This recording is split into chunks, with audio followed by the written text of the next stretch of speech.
get you making those ball spin layups like Kyrie Irving. Coach Jesse Mincio, Get Handles Basketball, where I show you how to play like the pros. If that's something you're looking to do, make sure you click that subscribe button and that little bell icon to get on that notification squad. And if there's any other areas you're looking to improve in your game, make sure to check out my channel. I probably got a video on it already, but if I don't, leave me a comment down below and let me know. Let's jump into how to do these ball spin layups. So I'm gonna give you a couple different drills you can do around the basket to help master this.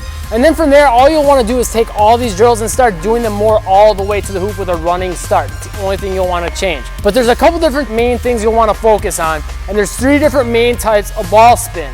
The first is the outside ball spin. This is one he uses a ton. Basically, your hand will be under the basketball and it's going to rotate to the outside of the basketball and continue in that motion like you're turning a doorknob. So what that's going to do is when you put that spin on, if it's spinning this way, it's gonna hit the backboard and that will pull it across the backboard so you can finish more to that side. A couple things you can do to work on this, and for all these, this is something I highly recommend you do, is work on finishing in different areas with these. And you'll notice that you need to change how much spin you put on the basketball depending on where you're trying to finish. So the first spot I would recommend you go is this bottom corner right there. So try to finish coming right there. You'll probably have to put a bunch of ball spin on because it doesn't have a high arcing shot, so there's not a lot of room for it to drop down while it's moving across, right? So you're gonna have to put a whole bunch of ball spin on to hit it from that corner. And of course, you'd wanna do this on the other side, all this stuff, really. You wanna do it with both hands on both sides. Next spot you wanna hit is the upper corner of the backboard. To hit that spot, you're gonna wanna have a softer touch on the backboard. So you're not gonna push it as hard into the backboard like we do with that bottom corner. And you won't need to put quite as much spin on. Still a fair amount since it's further to the left or the right, depending which side you're working on.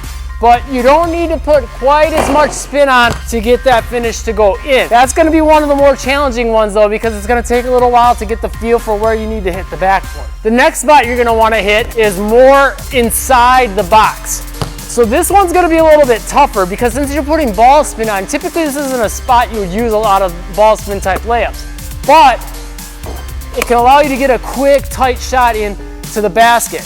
Again, with this one, you won't put it quite as much ball spin on, and you're gonna wanna try to get the basketball to hit really low on the backboard, as low as you can. So that would look like this. Same thing with the other side, right?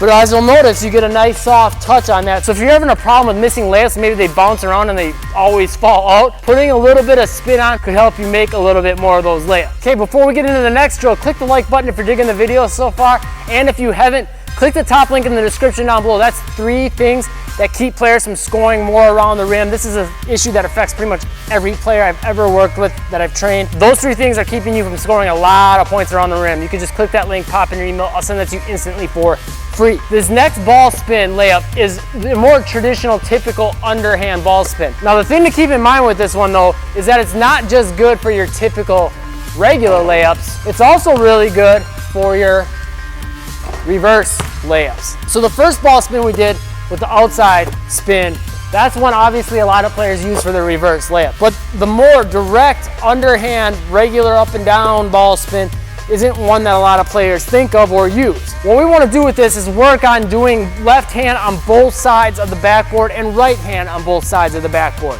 Hitting more the corner, so you'd stand more out to the side for this one, okay? Then you'll want to work on hitting the upper left hand corner. Okay, that's gonna be a tougher one with the left hand on the left side, hitting in tight, right? Trying to get it as low and tight to the rim as you can so it's inside the box, but ideally just barely above the very middle of the rim right there, okay? Then you would wanna hit more directly above again.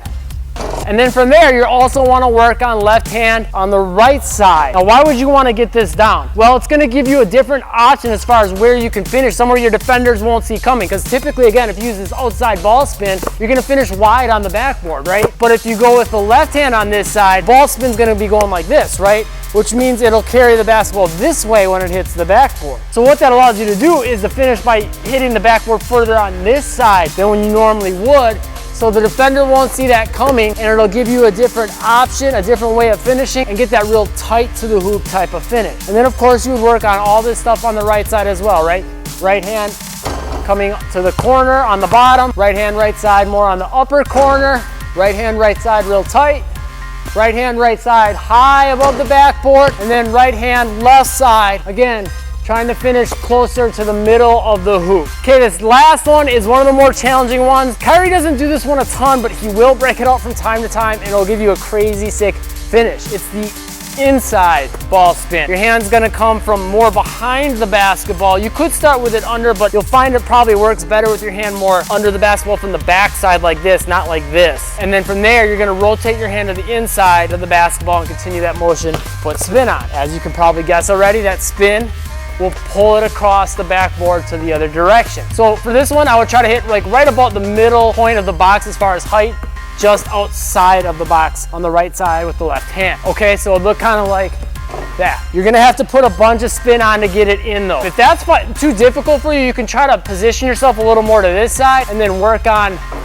hitting more inside the box. But as you progress, try to get outside the box and position yourself not quite in front of the hoop, about a little step to the side of it. Then from there, you'll want to work on hitting it a little higher. That one will probably be a little bit easier because that gives the ball more time to hit the backboard and then drop down and move further that way. Again, about the same position, you know, like right there, but just up high, just outside the square and then up higher. And then you would want to work on also, again, left hand on the left side, trying to work on that tight finish, kind of like we did with the reverse with the regular underhand spin. Well, for this one, you want to try to finish tight by coming close to the hoop. And again, since you're pushing the ball that way, but you're spinning it this way, the ball is gonna hit the backboard and basically drop straight down. So you can get it to come almost directly above the hoop and it'll drop right down in for you. So then of course you do all that with the right hand, right? Going more just outside the backboard, going more up high, and then of course going right hand, right side, more tight to the hoop. From there, all you'd wanna do is transition and doing this stuff with a running start, right? Off the dribble, using your outside ball spin for reverse layups, you know, finishing in all the same spots on the backboard, doing, you know, your underhand forward ball spin, doing your inside ball spin, right? All that. Doing it on the move just to work on transitioning into that. I've been thinking about doing some more like full-on signature Kyrie layups, like the exact sequence as far as the things he did on his two steps, the gather, what he does with the ball in the air, all that stuff. If that's something you guys would like to see, just leave me a comment down below that says Kyrie. And if you haven't yet, make sure you click that top link in the description down below. That's 3 things that keep players from scoring more around the rim. This affects pretty much every player I've ever worked with. So if you want to take your scoring around the rim next level fast, click that link, pop in your email, and I'll send that to you instantly for free. And if you found this video helpful, make sure you click that subscribe button and that bell icon to get on that notification squad so you can catch the newest videos the second they come out. Make sure you check out this video and this playlist. You're gonna love those as well, I guarantee it. Thanks for watching, stay tuned for more, and make moves today.